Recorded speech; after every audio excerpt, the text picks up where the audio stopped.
CM Revanth Reddy కర్ణుడు కాదు క్రూరుడని మండిపడ్డారు మాజీ మంత్రి హరీష్ రావు. ఖమ్మం వెలుగుమట్లలో ఇండ్లు కూల్చేసినప్పుడు బాధితులు గుండెలవిసేలా రోధించారని, అక్కడికి బందోబస్తుకు వెళ్లిన పోలీసులు కూడా కంటతడి పెట్టారని అన్నారు.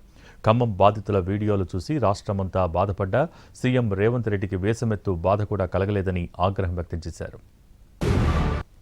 వాళ్ళు ఏడుస్తా ఉంటే ఖమ్మంలో టీవీల్లో చూస్తే పాపం ఎస్ఐ కళ్ళలో నీళ్లు పెట్టుకున్నాడు. అక్కడ పోయి నిలబడ్డ ఎస్ఐ ఆ ఇండ్లు కూలగొడుతా ఉంటే గుండెలవిసిపోయే విధంగా అక్కడ అక్క చెల్లెలు ఏడుస్తుంటే పాపం ఆ బందోబస్తుకు పోయిన ఎస్ఐ కళ్ళల్లో కూడా నీళ్లు ఆగలేదు.